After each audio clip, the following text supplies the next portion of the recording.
সুপ্রিয় দর্শক সবাইকে স্বাগতম জানাচ্ছি এনজয় কুকিংয়ের পক্ষ থেকে। আশা করছি সবাই অনেক ভালো আছেন। আজকে আমি আপনাদেরকে শেয়ার করব আমার লাইফে খাওয়া সবথেকে বেস্ট চিংড়ি শুটকির ভর্তা।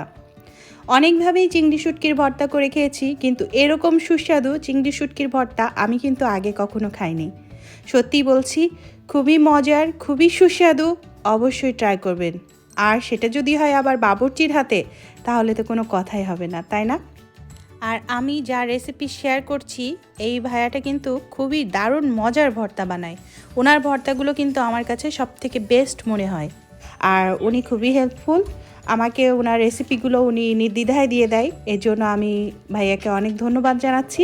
আর আপনাদের সাথেও শেয়ার করতে পারছি, এজন্যও আমার অনেক ভালো লাগে। তো যাই হোক, প্রথমে চিংড়ি শুটকিটাকে কিন্তু আগে ভালোভাবে ধুয়ে পরিষ্কার করে শুকিয়ে নেওয়া হয়েছে।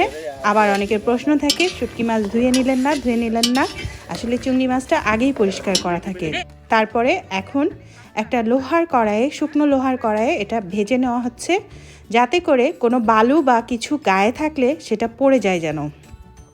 তো বেশ কিছুক্ষণ ভালো করে চিংড়ি মাছটা ভেজে নেওয়া হচ্ছে, এতে করে নিচে চিংড়ি মাছের যে গায়ে কোনো বালু বা কোনো ময়লা থাকলে সেগুলো পড়ে যাবে। এখন চিংড়ি মাছটা ভাজা হয়ে গেলে একটা চালনের সাহায্যে এটা চেলে নেওয়া হবে, এতে করে এক্সট্রা ময়লা বা বালু যেগুলো থাকবে সেগুলো পড়ে যাবে। এখন একটা হামানদিস্তার সাহায্যে এই মুচমুচে চিংড়ি মাছগুলো গুঁড়ো করে নেওয়া হচ্ছে। তো এখন চিংড়ি মাছগুলো গুঁড়ো করে নেওয়া হচ্ছে, এরপরে অন্যান্য উপকরণগুলো এক এক করে দেখিয়ে দিব।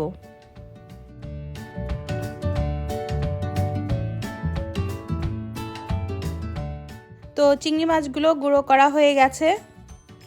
এখন যেই পেঁয়াজের সাথে চিংড়ি মাছগুলো আর কি মাখানো হবে, চিংড়ি মাছের গুঁড়োটা এখানে রেখে দেওয়া হচ্ছে এক সাইডে। দেখতেই পাচ্ছেন কি সুন্দর গুঁড়ো হয়েছে, একদম কিন্তু মিহি করে গুঁড়ো করার প্রয়োজন নয়, একটু দানা দানা থাকবে।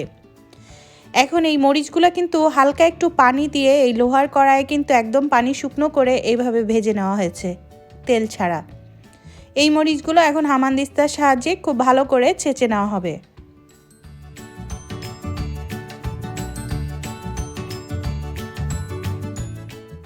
তো মরিচগুলো ছেঁচা হয়ে গেল। এখন এই মরিচগুলো আবার উঠিয়ে নেওয়া হচ্ছে। দেখলে মনে হচ্ছে খুব সহজ, তাই না? কিন্তু এমন কিছু উপকরণ আছে এর ভিতরে যেগুলো কিন্তু আপনি না দেখলে এই ভর্তাটা তৈরি করতে পারবেন না, স্কিপ করা যাবে না কিন্তু। এখন দিয়ে দেওয়া হলো ধনেপাতা কুচি। ধনেপাতাগুলো কিন্তু খুব ছোট ছোট কুচি করে কাটা হয়েছে। এখন হচ্ছে আর একটা মেন উপকরণ, সেটা হচ্ছে পেঁয়াজ কলি বা পেঁয়াজের পাতা। একদম জিরি পাতলা পাতলা করে এরকম করে কুচিয়ে নেওয়া হয়েছে। এটাই কিন্তু এই ভর্তার স্বাদ হাজার গুণে বাড়িয়ে দেয় আর খুবই আনকমন একটা টেস্ট নিয়ে আসে। পেঁয়াজ কুচিও দেওয়া হয়েছে, পেঁয়াজ কলিও দেওয়া হয়েছে। এখন দেওয়া হচ্ছে লবণ স্বাদ অনুযায়ী, আর দিয়ে দেওয়া হচ্ছে সরিষার তেল। সরিষার তেলটা আসলে বুঝে দিতে হবে। এখানে ছোট বোতলটার প্রায় 200 গ্রাম 150 গ্রাম মতো তেল ছিল, এর ভিতরে 150 গ্রাম তেলই দিয়ে দিল। আসলে তেলটা ছোট একটা বোতলে যে পুরো তেলটা এটাই লেগে গেছে আর কি। আর এই ভর্তাটা যে কি সুস্বাদু কি বলবো, আমার খাওয়া বেস্ট চিংড়ি শুটকি ভর্তার রেসিপি। আর শীতকালে এভাবে ভর্তা হলে তো আর কিছুই লাগবে না। অনেক খাবারের মধ্যেও এই খাবারটাই আপনার মন জয় করে নেবে। আর একটা স্পেশাল ভর্তা হিসেবেও এই ভর্তাটা আপনি তৈরি করে গেস্টদেরকে খাইয়ে চমকে দিতে পারবেন কিন্তু। তো যাই হোক, এখন খুব ভালোভাবে মাখিয়ে নেওয়া হচ্ছে।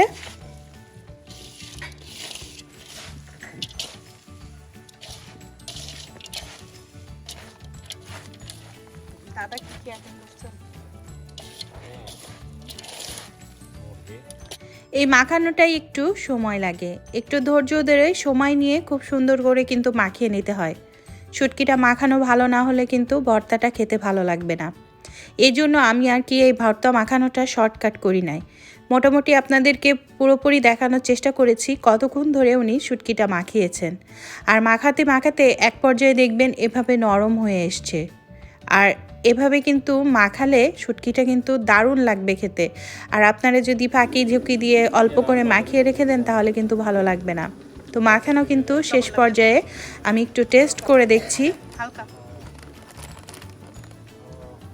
সেই রকম মজার হয়েছে। সামান্য একটু লবণ কম হয়েছিল, এটা আর কি দিয়ে দেওয়া হচ্ছে এখন।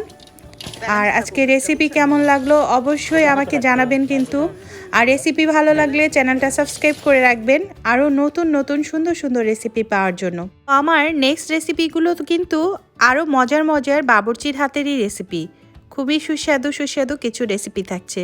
তো সবাই ভালো থাকবেন আর অবশ্যই মিস করবেন না। Thank you for watching.